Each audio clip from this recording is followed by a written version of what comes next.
यार ये loading screen आनी जरूरी थी।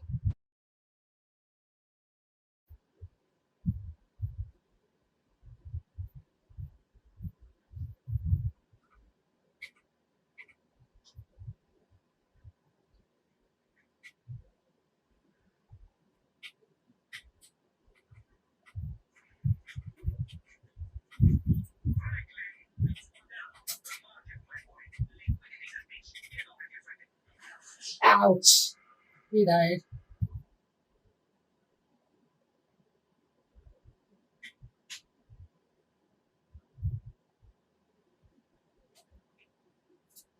चलिए चीट को ट्राई करते हैं कोई।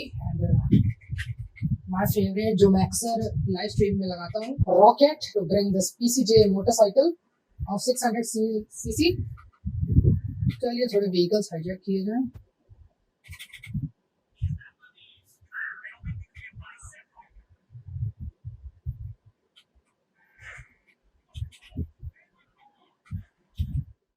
चलिए मैं आपको एक्सप्लेन कर देता हूँ कि आपने जो अभी देखा वो क्या था। वो था GTA 5 रनिंग ऑन एंड्रॉइड, वो भी कम्प्लीटली ऑफलाइन।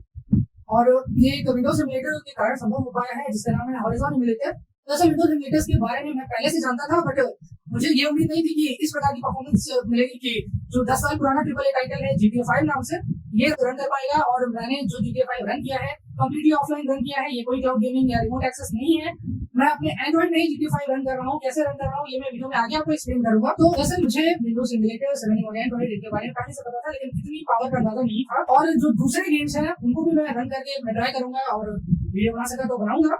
और आगे आने वाले आपको कई वीडियोस में देखने को मिलेगा कि जो पीसी के गेम्स हैं वो मैं अपने एंड्रॉइड स्मार्टफोन में रन कर रहा हूँ और प्लेबल FPS में रन कर रहा हूँ। मतलब ऐसा भी नहीं है कि आपको कभी 15 FPS आ रहे हैं, कभी 25 FPS आ रहे हैं, कभी 5 हो जा रहे हैं, तो फिर आपको जो एक्सपीरियंस है खेलने का वही बेकार हो जा रहा है। मैं इसकी बात नहीं कर रहा हूँ, मैं एकदम प्लेबल एक्सपीरियंस की बात कर रहा हूँ। और मैंने ये कैसे किया ये मैं आपको आगे एक्सप्लेन करूंगा। वैसे इस तरह के बहुत सारे इमुलेटर्स अब तक आ चुके हैं, और जैसे कि मोबॉक्स है या फिर विनलेटर है, और भी एक दो इमुलेटर्स का नाम है। मैंने इस वीडियो के लिए हॉरिजॉन इमुलेटर का प्रयोग किया है, एंड कैसे इसे सेटअप करना है ये मैं आगे बता दूंगा। और जहां तक गेम्स के डाउनलोड की बात है, बहुत लोग क्वेश्चन करते हैं कि डाउनलोड कहां से करें, डाउनलोड कहां से करें। तो एक स्पेसिफिक वेबसाइट मैं नहीं बता सकता हूँ। दरअसल मैं GTA 5 स्ट्रीम करता हूँ, जो मेरे सब्सक्राइबर होंगे, मैं GTA 5 की स्ट्रीमिंग करता हूँ। तो फिर मेरे एक सब्सक्राइबर है डिक्यूलर आर्मी नाम से, उन्होंने कमेंट किया था मुझे कि GTA 5 फोन में रन करना एक पार्टिकुलर यूट्यूबर ने बताया हुआ है। उस तरीके से क्या खामियां वगैरह भी मैं बताऊंगा कि कुछ चीजें छूट गई जो मैंने एक्सपीरियंस की है। अब मुझे जो अनुभव हुआ है वो तो मैं एक्सप्लेन करूंगा अपने व्यूअर्स के लिए। डिक्यूलर आर्मी ने जिस यूट्यूबर को देखा था वो एक बहुत ही सफल यूट्यूबर है, और एक पार्टिकुलर काम के लिए उनके पास कम से कम 4 लोगों का स्टाफ है। एंड इवन उस वीडियो में भी उन्होंने दिखाया था कि ये सुनिश्चित करने के लिए कि जो हॉरिजॉन इमुलेटर है वो रन करे, उन्होंने तकरीबन 7-8 फोन से, मेरे 8-10 फोन में ट्राई किया था, और उन्होंने ये बताया था कि MediaTek डिवाइसेस में रन नहीं करेगा, तो रन करेगा नहीं करेगा ये मैं आगे सुनिश्चित कर दूंगा। मैं आगे भी इस पर वीडियोस लाऊंगा। और एक्चुअली मैंने शॉर्ट दिया था एक यूट्यूब शॉर्ट के तौर पर, आपको एक वीडियो मिला होगा जिसमें मैंने Windows 11 को कोड किया था अपने Poco X3 Pro, जो कि मेरा पिछला डिवाइस है। और उससे मेरी बहुत सारी उम्मीदें थी जो पीसी के सॉफ्टवेयर होते हैं, ज्यादातर जो पीसी के गेम्स होते हैं उनको चलाकर दिखाऊंगा, मैं वीडियोस बनाऊंगा, बहुत सारे सब्सक्राइबर आएंगे एंड मेरी बहुत सारी होप्स थी उसके साथ। बट क्योंकि Poco ने उस डिवाइस को मैन्युफैक्चर करते वक्त ही खामी की है, तो मतलब वो डिवाइस उस प्रोसेस के बाद ब्रेक हो गया, उसको मैं रिपेयर तो करवा ही लूंगा। उसके बारे में बात ना करते हुए दरअसल मेरी इस सिमुलेटर के साथ विंडोज गेम्स ऑफलाइन, क्योंकि मैंने क्लाउड गेमिंग का वीडियोस बनाए हैं, तो फिर बहुत लोगों ने कमेंट किया है कि फ्री में GTA 5 कैसे खेले एंड्रॉइड में, आप इस बारे में बता दीजिए। तो चलिए इस बार मैं बता रहा हूँ। एंड डाउनलोड्स के लिए फिर से मैं बता दूं कि विनलेटर का टेलीग्राम ग्रुप है, आप वहां से डाउनलोड कर सकते हैं। एक्चुअली जिस पॉपुलर यूट्यूबर की बात कर रहे थे डिक्यूलर आर्मी, उन्होंने बताया था कि जो आपके पीसी में आपने स्टीम से परचेज किया है या एपिक गेम्स से, तो आप वो सारी फाइल्स अपने एंड्रॉइड स्मार्टफोन में मूव कर दें और वहां से रन कर सकते हैं। एक्चुअली ऐसा नहीं है, मैंने ऐसा महसूस किया कि आपको रॉकस्टार लॉन्चर से ही रन करना पड़ेगा, क्योंकि ये ऑफलाइन गेमिंग की बात कर रहा हूँ मैं, ऑफलाइन GTA 5 चलाने की। तो रॉकस्टार लॉन्चर, अगर दरअसल मैं जब गेम को लॉन्च कर रहा था तो वो मुझे कह रहा था you should launch the game from the Rockstar launcher, और रॉकस्टार लॉन्चर से मुझे अगर लॉन्च करना है तो फिर मुझे रॉकस्टार लॉन्चर में साइन इन करना पड़ेगा, और साइन इन के लिए सीधे सी बात है इंटरनेट की आवश्यकता पड़ेगी। कंप्लीटली ऑफलाइन रखने के लिए मैं उस तरीके से नहीं गया। एक्चुअली विनलेटर के डाउनलोड्स, विनलेटर की जो गेम्स है उसके डाउनलोड्स विनलेटर खुद ही वेबसाइट सजेस्ट करता है। आप सर्च करेंगे way to download games for Winlator, आपको गेम्स वहां से मिल जाएंगे। एंड फुली फ्लैश्ड जो पीसी के गेम्स है मैं उन्हीं की बात कर रहा हूँ, कोई एंड्रॉइड के लिए मॉडिफाई की हुई कॉपीज की मैं बात नहीं कर रहा हूँ। यू कैन इमेजिन कि फोन पर कितना बर्डन पड़ेगा। बट मैं आपको एक्सप्लेन कर दूं कि आज के टाइम की जो प्रोसेसर है, इवन 35 के आगे की जो प्रोसेसर आते हैं, 835 या उसके आगे के प्रोसेसर ले ले, तो इतने पावरफुल होते हैं कि किसी गेम्स रन कर सके। अब ये तो 10 साल पुराना टाइटल है, अब इसके आगे वीडियोस आएंगे कि जो रीसेंट टाइटल्स हैं, जो अब के आए हुए गेम्स हैं वो रन कर पा रहे हैं कि नहीं, लेटर मोबॉक्स वगैरह। तो इनका फेसबुक ग्रुप भी है, मैंने इस पर कमेंट किया था कि how it would be if I would try to run RPCS3, how it would be if I try to run RPCS3 via this emulator. तो बहुत लोगों का कमेंट आया था कि जो एफपीएस आपको ग्राफ होंगे वो प्लेएबल ही नहीं होंगे, तो ऐसा करने का कोई फायदा नहीं है, लेकिन फिर भी एक बार ट्राई करके देखेंगे एंड अगर मुझे सफलता मिलती है तो इसका भी वीडियो आपको दिया जाएगा। एंड आरपीसीएस 3 का वीडियो आपको अगर देखना हो तो वो आपको डिस्क्रिप्शन में मिल जाएगा। मैं जितने वीडियोस की बात कर रहा हूँ इस वीडियो में उन सभी वीडियोस का लिंक आपको डिस्क्रिप्शन में मिल जाएगा। एक्चुअली इस इमुलेटर के साथ मैंने बहुत ट्राई किया था, मींस सिर्फ टच स्क्रीन से आप उसे डायरेक्ट टच या फिर ट्रैक पैड में सिमुलेट कर सकते हैं, बट अगर आपको GTA 5 खेलना है तो फिर आपको कंट्रोलर ऐड करना पड़ेगा या फिर कीबोर्ड माउस ऐड करना पड़ेगा। तो कंट्रोलर के लिए मैंने बहुत ट्राई किया और कंट्रोलर के लिए मैंने PS4 विंडोज को इंस्टॉल करने का प्रयास किया। इसके लिए वो मुझे कह रहा था that I need to set up the .NET framework, और मैंने ऑन स्क्रीन कंट्रोल्स जो कि इनपुट ब्रिज एप्लीकेशन द्वारा काम करते हैं उसका सेटअप करने का भी प्रयास किया, बट ये दोनों अटेम्प्ट मेरे फेल हुए थे। तो मैंने एक तरह से तुक्का लगाया था, means I was not 100% sure whether this is going to work. तो मैंने कुछ इस प्रकार का अडेप्टर लिया था, USB हब लिया था जिसका मेन पोर्ट USB-C है एंड यहाँ पर आपको 4 USB-A टाइप के पोर्ट मिल जाते हैं, और इससे मैं अपने फोन में कीबोर्ड माउस कनेक्ट करके मैं GTA 5 खेल पा रहा था। फुल स्क्रीन कैसे करना है, सेटिंग्स आपको क्या रखनी है, सब एक्सप्लेन करूंगा। तो चलिए सब एक्सप्लेन करने के लिए बढ़ते हैं अपने पीसी स्क्रीन। वेल, अब मैं अपनी पीसी स्क्रीन पर आ चुका हूँ एंड फोन की स्क्रीन में मिरर कर लेते हैं। SCPI का प्रयोग करते हुए मैं अपने फोन की स्क्रीन यहाँ पर मिरर कर लेता हूँ। ओके, तो my phone screen is over here. अब मैं आपको हॉरिजॉन इमुलेटर का सेटअप बताता हूँ। यहाँ पर आप देख सकते हैं हॉरिजॉन इमुलेटर ऑलरेडी है, तो मैं आपको अनइंस्टॉल कर देता हूँ आपको शुरू से सेटअप बताने के लिए। एंड फॉर द गेम आप मेरे डाउनलोड फोल्डर में देख सकते हैं, ये है ग्रैंड थेफ्ट ऑटो 5 जिसको मैं खेल रहा था एंड ये कंप्लीटली पीसी वर्जन है, कोई स्ट्रिप डाउन या एंड्रॉइड के लिए स्पेसिफिकली बनाई हुई चीज नहीं है। अराउंड 60 जीबी का साइज है, आप यहाँ पर देख सकते हैं एंड ये मेरा फोन में रन कर रहा था। तो फॉर नाउ चलिए मैं हॉरिजॉन इमुलेटर का सेटअप आपको बता देता हूँ। आप यहाँ पे इनपुट ब्रिज एप्लीकेशन को देख सकते हैं। एक्चुअली मैंने इनपुट ब्रिज को सेटअप करने का प्रयास किया था। इनपुट ब्रिज से आपको ऑन स्क्रीन जो कीज है वो मिल जाती है एंड जो ऑन स्क्रीन कीज है उससे आप खेल सकते हैं, बट मुझे जो ऑन स्क्रीन कीज है उन्हें लाने के बाद जो कर्सर था वो काम ही नहीं कर रहा था। So I was not able to the GTA 5 grand theft auto 5 folder और वहां से मैं गेम लॉन्च करूं। मैंने सोचा कि एट द एंड मुझे एक USB हब ही लगाना पड़ेगा, क्योंकि आपको मालूम हो एक दो डिवाइसेस अपवाद के तौर पर, एक्सेप्शन के तौर पर जरूर मौजूद है जिनमें एक ज्यादा USB पोर्ट होता है, but most of the devices have a single USB port only. Single USB port में माउस और कीबोर्ड दोनों लगाना पॉसिबल नहीं होता। तो सिर्फ इस पर्टिकुलर वीडियो के लिए मैंने ये जो USB हब है इसको परचेज किया है एंड एक्चुअली USB हब्स में के लिए अगर आपको वीडियो चाहिए तो कौन सा बेटर होता है, आपको लेते वक्त किन बातों का ध्यान रखना है, इन सब बातों के बारे में वीडियो दूसरा आएगा। ये वाला पर्टिकुलर पीस तो मैंने सिर्फ इस वीडियो के लिए लिया है एंड इस वीडियो के बाद इस USB हब का कोई काम नहीं रहेगा। एंड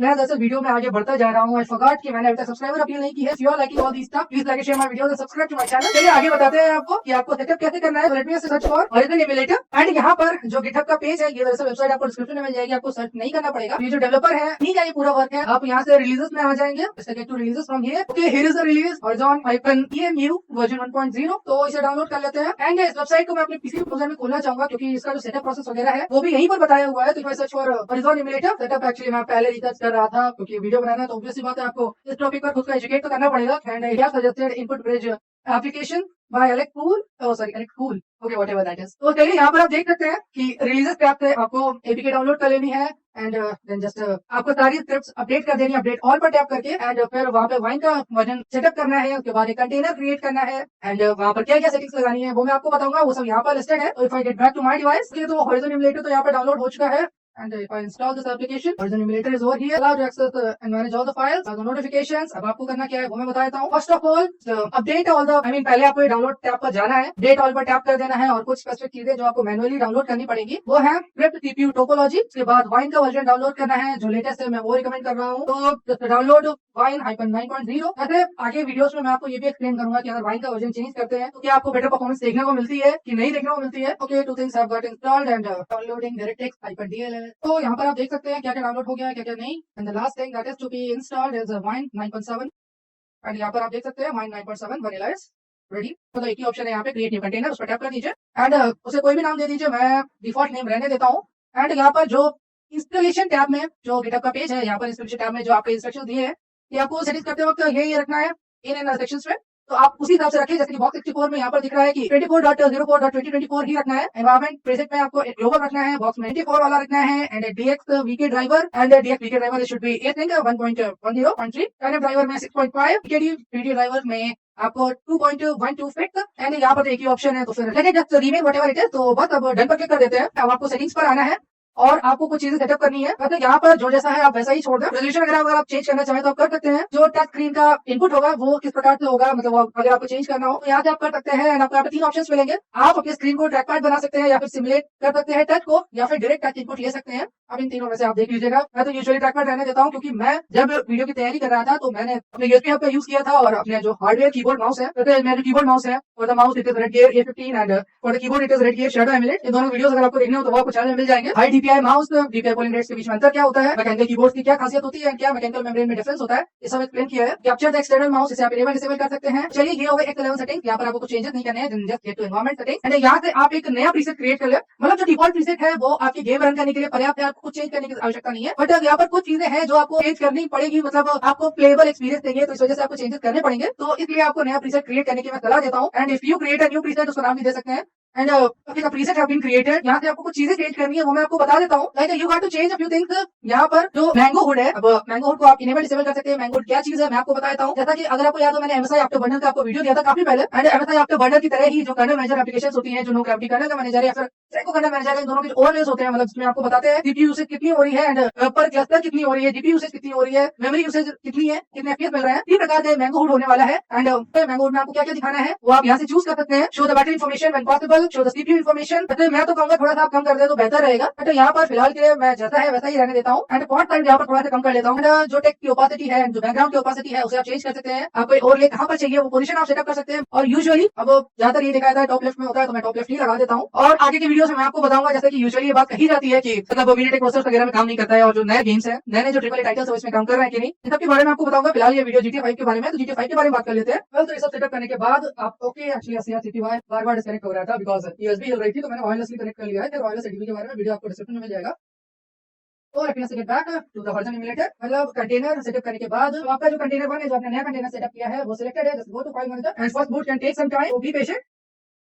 ओके, तो इट हैव बूटेड, यहाँ पर आप देख सकते हैं। एंड यहाँ पर आपको बता दूं ये फुल फ्लेज्ड विंडोज नहीं है। यहाँ पर मुझे अगर दिखाना है तो मुझे अपना यूएसबी हब प्लग इन करना पड़ेगा, और उसके बाद मैं आपको दिखाऊंगा। दरअसल ये डी ड्राइव में आपको जाना है। डी ड्राइव में वो चीजें होंगी जो आपके डिवाइस में डाउनलोड फोल्डर में है, तो वो सारा कंटेंट आपको डी ड्राइव में देखने को मिलेगा। I am telling you again, ये फुल फ्लेज्ड विंडोज नहीं है। मतलब आप गेम्स को रन करने के लिए या कुछ विंडोज सॉफ्टवेयर को ट्राई कर सकते हैं। और अभी इनिशियल स्टेज में, मतलब अभी तक तो जो विंडोज एमुलेटर आते थे वो तो बहुत ही वीक गेम्स को ही रन कर पाते थे। This is a leap ahead. तो चलिए आपको गेम प्ले करके दिखा देते हैं। और it to D drive and I hope for the best. And आपको कुछ इस प्रकार की एरर्स वगैरह देखने को मिल सकती है that your computer does not meet the minimum recommended video memory specifications. The game may have trouble to proceed, बस आप ओके पर टैप कर दीजिए, चेक कर दीजिए, गेम ओपन हो जाएगा। एंड इसे फुल स्क्रीन करने के लिए शॉर्टकट है ऑल्ट प्लस एंटर। एंड अब मुझे लगता है कि ये पूरा डेटा क्लियर हो चुका है, क्योंकि मैंने हॉरिजॉन इमुलेटर की जो एप्लीकेशन है उसे अनइंस्टॉल कर दिया था आपको शुरू से दिखाने के लिए। मुझे लगता है सिटी में जाने के लिए मुझे प्रोलॉग फिर से शुरू से खेलना पड़ेगा। तो बात तो गेम प्ले दिखाने के लिए मैं अपने ट्राइपॉड में फोन लगाऊंगा एंड देन यूएसबी हब से कीबोर्ड माउस लगाऊंगा। तो let me move to my external camera to show you the further process. Okay, तो I have moved to my external camera and यहाँ पर आप देख सकते हैं मेरा डिवाइस आपको देखने को मिल रहा होगा। And USB hub is attached to it. And ये सब तो मैंने आपको पहले एक्सप्लेन कर दिया कि यूएसबी हब का मुझे फिलहाल कोई काम है नहीं, बट ये मुझे सिर्फ इस पार्टिकुलर वीडियो के लिए ही खरीदना पड़ा, क्योंकि मैंने गेम पैड सेटअप करने का प्रयास किया था। खैर मुझे सफलता मिलेगी। If I would succeed in adding the game pad into this horizon emulator, I would surely tell you by making a video. And चलिए, ये मेरे कीबोर्ड माउस के plugs and here are my keyboard and mouse. तो चलिए इन्हें attach कर देते हैं to this USB hub. ये तो मैंने सब कुछ अटैच कर दिया है। And if I move the camera and you can see कि ये दोनों चीजें कनेक्ट हो गई हैं। एंड अब बस मुझे हॉरिजॉन इमुलेटर में जाना है और हॉरिजॉन इमुलेटर को स्टार्ट कर लेते हैं। Then get to this file manager और जरा स्क्रीन पर ही फोकस करते हैं, अगर मतलब की चीजों में कोई मतलब ही नहीं है। बस मुझे आपको USB हब अपना कीबोर्ड माउस वगैरह दिखाना था। बस एक वार्निंग मैं आपको ये देना चाहता हूँ कि आप अगर इस प्रकार से खेलना चाहते हैं, खेल तो सकते हैं। वैसे बहुत सारे लोग की उम्मीद होगी ओ भाई अरे फोन में GTA 5 चल रहा है, मतलब आप ऑफिस कॉलेज जहां भी जाएंगे आप वहां पर GTA 5 खेल सकते हैं। लेकिन मैं आपको बता दूं कि अगर आप कीबोर्ड माउस से कुछ इस प्रकार से खेलेंगे USB हब लगाकर, तो आपकी पोर्टेबिलिटी की ऐसी तैसी हो जाएगी, मतलब ऑन द गो तो खेल ही नहीं पाएंगे, क्योंकि why I am not getting the sound output. And actually यहाँ पर स्क्रीन आपको शेक करती हुई इसलिए दिख रही है because okay why I am not getting the sound output. Okay, इसलिए मुझे साउंड आउटपुट नहीं मिल रहा है because SCR CPY is connected for now. तो चलिए इसे डिस्कनेक्ट कर देते हैं। Let me pause the game first. And ये मैंने अपने कीबोर्ड से इनपुट दिया है and the game has paused. Okay, तो मैंने अपना पीसी भी ऑफ कर दिया है। My PC is turned off now. For now, just see किस प्रकार का एक्सपीरियंस मिलता है। And okay, I have to complete this monologue. ये प्रोलॉग आपको कंप्लीट तो करना ही पड़ेगा। Okay, and I have missed the point और वो ये है कि अगर आप फिट टू स्क्रीन नहीं चालू करेंगे तो ये इमुलेटर की जो स्क्रीन है वो पूरे आपके फोन में नहीं आएगी। मैं आपको बताया था आपको गेम को फुल स्क्रीन कैसे करना है। तो जस्ट होल्ड द ऑल्ट की कीबोर्ड में और एंटर प्रेस कर देना है। यहाँ पर आप देख सकते हैं जो गेम है वो फुल स्क्रीन हो चुका है एंड बस आपको ये प्रोलॉग कंप्लीट करना है। उसके बाद आप सिटी में दाखिल हो जाएंगे एंड उसके बाद आप जो वेपन्स वाला, पुलिस वाला एंड कार वाला धमाल देखते हैं GTA 5 में, वो आप शुरू कर सकते हैं। यहाँ पर आप देख सकते हैं मैंने हॉरिजॉन इमुलेटर खोल लिया है and skip to the D drive, grand theft auto, सारे फोल्डर्स वहीं पर हैं। GTA 5 EXE से आप करेंगे तो आपका गेम लॉन्च नहीं होने वाला है। आप GTA 5 launcher.exe से करेंगे एंड मैं फिर से आपको बता देता हूँ, एक्सप्लेन कर देता हूँ कि आपको ये डाउनलोड कहाँ से करना है। /mailbox और जो विंडोज के इमुलेटर्स हैं, इस नाम से टेलीग्राम ग्रुप है, वहाँ पर आप GTA 5 रिक्वेस्ट कर लेंगे और वो जो डाउनलोड लिंक देंगे या फिर download the games for later आप ये सर्च करेंगे और यहाँ से आप डाउनलोड कर सकते हैं GTA 5 को। लेट मी ऑल्ट एंटर और आप देख सकते हैं ये फुल स्क्रीन हो गया है and Franklin this is better and यहाँ पर आप देख सकते हैं मुझे कोई हल्के फुल्के FPS नहीं मिल रहा है। I am getting the frame rates of 62 ये बहुत ही रिस्पेक्टेबल है। Right inclined, let me skip this. तो प्रोलॉग मिशन तो मैंने खेल लिया है एंड यहाँ पर थोड़ा कार वाला एक्शन दिखाते हैं। आपको ये भी दिखाएंगे कि चीट्स अप्लाई हो रही है कि नहीं। यार GTA 5 में चीट्स है, सबका वीडियो मैंने ऑलरेडी बनाया है। If I enter the rocket and you can see the bike over here and मैं बज ऑफ चीट एंटर करता हूँ एंड रिमेंबर आपको चीट एंटर करने के लिए जो ऑप्शन, अरे तेरी कम ऑन मैन, ये बिना प्रोपेलर का हेलीकॉप्टर चली जा रही है।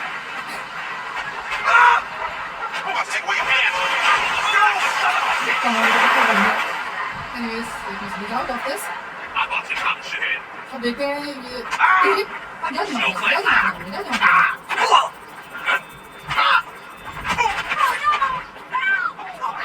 तो देखते हैं कि इस हेलीकॉप्टर में चल पाऊंगी कि नहीं। No I don't want to drop a car. तो चलिए सभी वेपन्स के लिए चीट डाल देते हैं। क्या मैं ऐसे बता रहा हूँ कि ये जितनी भी चीट्स हैं ये मैंने ऑलरेडी इनका तेरी घुमा रहा हूँ, बस रेडी कर सकते हैं।